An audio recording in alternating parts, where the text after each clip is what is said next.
We are live. I'm Naijha Wright Brown, host of Naijha Speaks, also contributing for Unchained TV and Black USA News. Farm transitions and Black farmer injustice still a major problem. Kennedy Little from Lexington, Kentucky, of Farm Transition Academy is here to bring us up to date on the progress. Kennedy, how are you doing? How's everything going? I am doing great. It is so great to be here speaking with you. I just have a lot of different things I want to discuss, speaking about my new group that I'm working with. And then, of course, just some of the things that Black farmers and farmers of color are still facing within our society today. I'm just really happy to kind of get the word out and continue to speak about these pressing issues. Well, Kennedy, tell us a little bit about yourself and how did you get involved with the Farm Transition Academy? Mhm. Well, I was born in Lexington, Kentucky, and there I kind of learned more about agriculture, and I kind of found that that was my passion, especially once I started high school, and just kind of seeing like and learning about the different breeds of animals and learning about plants and all those things. It really, really enthralled me, and I want to continue learning about those things. But during that same time, I was also living like a vegetarian lifestyle, and I kind of realized that a lot of the views that I had when it came to animals weren't necessarily fitting with the ag work that I was doing. So I kind of hid a lot of my love for animals and for the life of sustainability. But ever more recently, I kind of began to see that those two things can coincide. They can just be done in a way that is more mutually beneficial to all people. And so that's kind of when I began doing work with the Farm Transition Academy, which I began doing around like last month. But it has been really, really great to work and speak with farmers who are wanting to transition their lifestyle. I've also, done a lot of great stuff with my parents in like Kentucky. They're absolutely amazing and very, very supportive. But yes, I'm currently in college majoring in legal studies and agribusiness. I hope to one day go into law and environmental law, social justice law, and animal rights law as well. That is so amazing. This topic of farmer transition and Black farmer injustice. This is not new news. You're probably the fifth, sixth, maybe seventh person that I've had on the show talking about this topic. I don't know if you know Omawale Adewale from Liberation Farm. So he just came out with a book. Veganism and globalization and agriculture. I mean, it's amazing topic and very important topic because this has been going on for years. You're talking about what less than 1% of the farms are owned by Blacks, right? Or have Right. been taken away, and there's just a lot of land that's just been stolen from Blacks.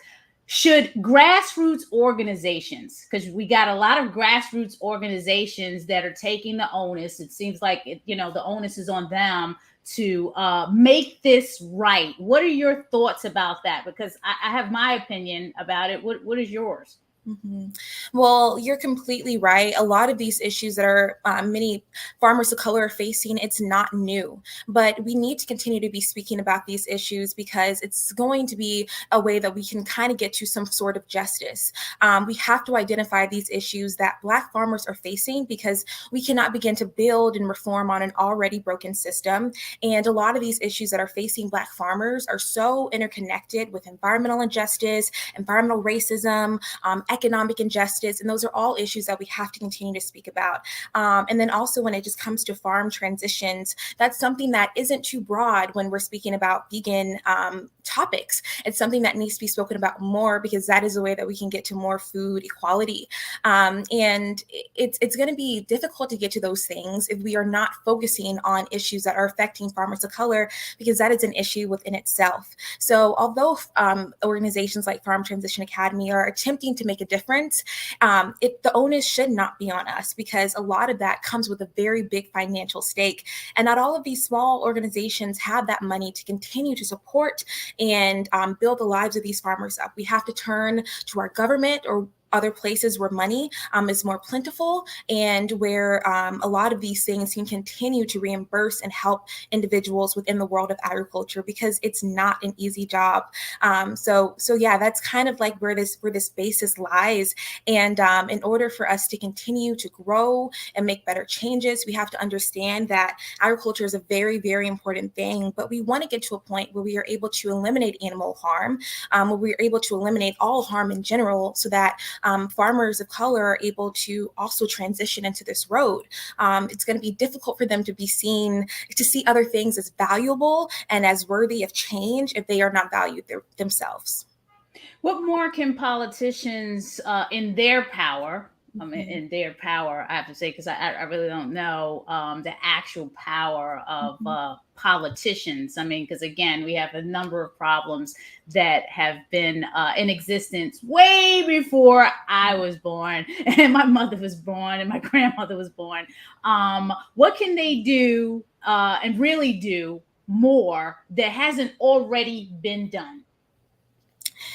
Well, I think that we need to do some more initiatives within our communities for youth. Young people really have the ability to go into these fields of ag and to educate themselves on these issues, and to be a farmer of their own plot of land. And it really is about taking that young youth initiative, and even going into the college system to learn about these issues if someone is able.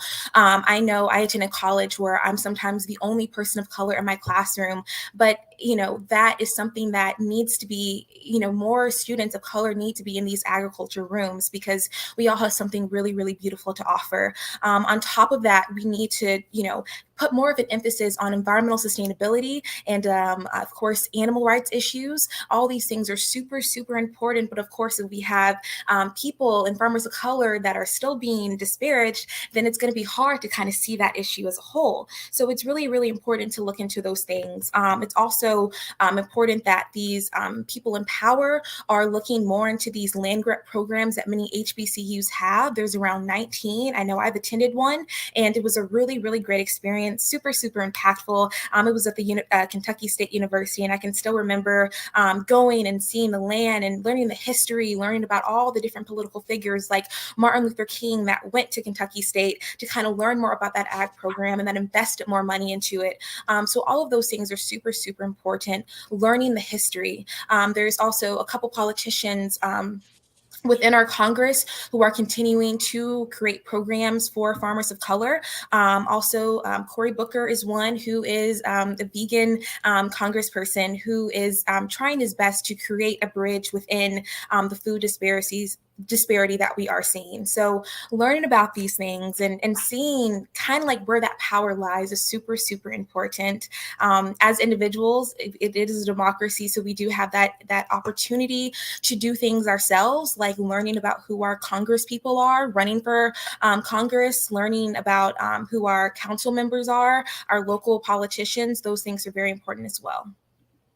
Now, initiatives, when we look at initiatives, because everything is always centered around an initiative. What initiatives do you think? What additional initiatives do you think will help with this problem? So you're talking about engaging more youth. I can tell you that this summer, my daughter spent 6 weeks in the program out in Columbia. There is a Freetown farm on Harriet Tubman Lane where the Howard County NAACP has a garden, and then that intro to her was amazing, because she's never picked a vegetable, and she was out there picking string beans and cucumber and peppers and things like that. What are the steps, especially as a parent, as a school? Because if you come at people with all of this, it's like, oh, well, this sounds like a lot. So how do you take these steps towards an initiative, a starting initiative to get involved with something like the Farm Transition Academy? Well, I think that educating ourselves within our communities is super important.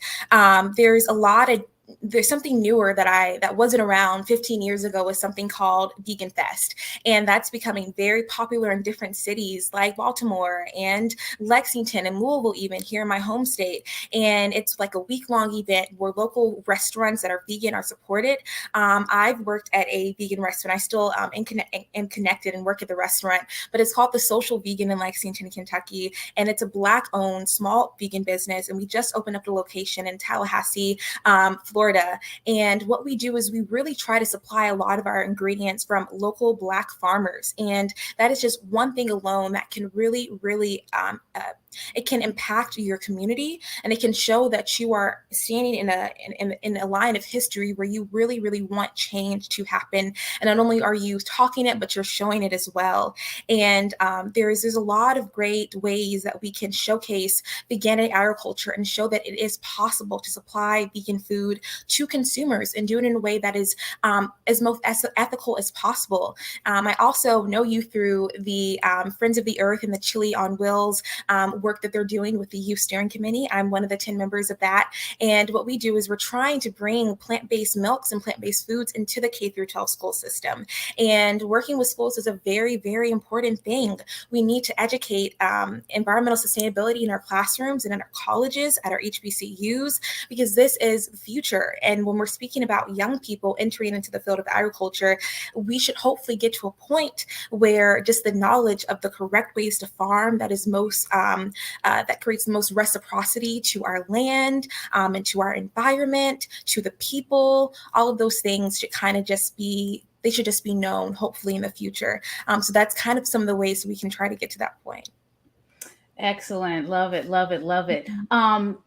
The Farm Transition Academy, if anyone is interested in joining, or how does this all work? Let me go back to sharing that screen. How it says join us. Like, how do you get involved? This is a national organization? Or are you creating chapters? Like, talk us through, how does someone support, get involved, build a coalition? Because like you said, Friends of the Earth, Black Fish Society is one of the many coalition members that they have pushing for legislation, one being more plant-based options in school, especially plant-based milks, because we should not be drinking cow's milk. We're not baby cows. This is like, institutional racism that they're forcing Blacks to drink milk when we're lactose. The majority of people are lactose intolerant, but we're forced to drink milk. I remember being told when I was trying to enroll my daughter into daycare, I had to get a medical note for her not to drink milk. Are you kidding me? I'm not going to go to this daycare because she doesn't have to drink cow's milk. But anyway, that's a whole nother topic. How do we support what? So Farm Transition Academy, we are a startup organization that has only been around for 3 months, and our co-founders are Mira Geyser and Tati Rain-Boppin, and we are located all around the world. Tati, she's sometimes in Kenya, she's sometimes in Germany, so she's in a lot of different places, and then I'm of course located in Kentucky, and then our other co-founder, Mira Geyser, she is located in New Jersey, and so we do a lot of virtual things, but the premise of our organization is to help animal farmers who are working within animal agriculture and to get them to see that there are alternative forms of income within plant-based agriculture. And it's not always easy because for many farmers, farming is a very oppressed job in general. Sometimes it's very, very difficult, especially for small business farmers to want to transition because it is such a risk to do so. But we want to help these farmers, and we also want to train animal advocates in farmer outreach. And so we do workshops. We've done around 3 workshops so far. We also did an event with a dairy worker turned animal activist, Cesar Alonso, who, which is so grateful. We were so fortunate to speak with him because he told us the truth about being an immigrant and working within the Canadian dairy system and how brutal it really, really is, not only for the people, but for their animals. So hearing those stories and speaking with farmers and learning how to actually speak with farmers in the community, that is exactly what we specialize in. So we try to host these workshops, and anyone is welcome to come and enter. We do take donations because it's very important for us to be able to do more outreach. And we're also working at starting different chapters at different colleges, hopefully sometime in the near future. And if anyone needs assistance, please come to our Instagram. We're working on our website, so it should be up soon. But please come to our website and send us a message and ways so we can help consult you and your business if you're looking at farm transitioning. Kennedy, if you weren't doing this work, this type of work, what would you be doing? I can probably see you doing a lot of things. And again, I'm glad that we connected with you through the youth mentee program, because now you're working with Black Fed Society on some outreach and social media. So yeah, you can talk about that and talk about if you weren't doing this particular work, what would you be doing? If I wasn't doing this, I really don't know. I feel like I'm very, very fortunate to kind of have this passion at the age of 19 because it kind of gets me already involved with a lot of different things. But if I wasn't at, wanting to speak out about these issues, I would probably be majoring in pre-vet. I would probably want to become a veterinarian, and I would probably see myself volunteering or working at different vet clinics and things like that. Animals have always been my heart, so I can't really see anything else that wouldn't really involve them. But I would probably see myself doing that, working on a farm, honestly, maybe not doing too much speaking and outreach, but working on different farms and hopefully, doing it in the most sustainable and ethical way possible. And of course, maybe going to different farms and working with animals, maybe at sanctuaries or things like that. And that's, of course, maybe some things I still want to do, but I'm really not too sure, but probably a veterinarian. Nice. I love veterinarians. Yeah, and I love pets too. I have two cats. I've had pets for forever. When I was in the housing projects, now where I'm at. So yeah, I love pets. So you got to take the pets to the vet. So it's a very important job. You talked about animal sanctuaries, and me and my daughter were out at Lancaster Farm Sanctuary a couple of weekends ago. And that was her second or third time at a farm sanctuary. And it is definitely something to take your children to see, opposed to, your standard taking them to the zoo. It's a whole different experience. So definitely parents out there, if you haven't had the opportunity to take your child to a farm sanctuary, you should. It's a whole nother experience. It's rescued animals. We were on this vast piece of land out in Lancaster, and my daughter got connected to a tabby cat of all the animals that were out there. You got the horses and the chickens. It's just this random tabby cat that was roaming around, and that's the cat that she connected with, probably because we do have cats as pets. Hey, we have some comments coming in.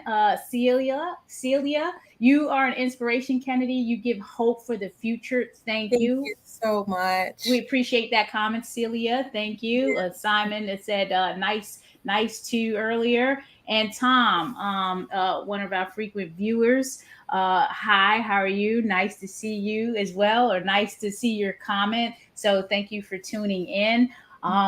Kennedy, is there anything else that you want to contribute to the conversation before we go? I will bring up the Instagram account again. If there's anything in particular you want me to point to, please let me know.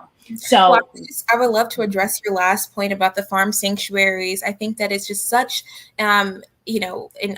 such an amazing experience to go and experience how animals truly should be living. With the Farm Transition Academy, we want to work on hopefully one day bringing or taking farmers to their local sanctuaries so they're able to see how animals could live, how that differs from maybe their ideas of correct living for an animal. And we want them to kind of see that there truly is this other side of ethical living for animals. And that's definitely something we want to do. But you all, please, if you're out there, please continue to look at Farm Transition Academy, continue to support the initiatives that we're doing. We really want to make a change and create a difference for farmers and for people who are contributing to the food system.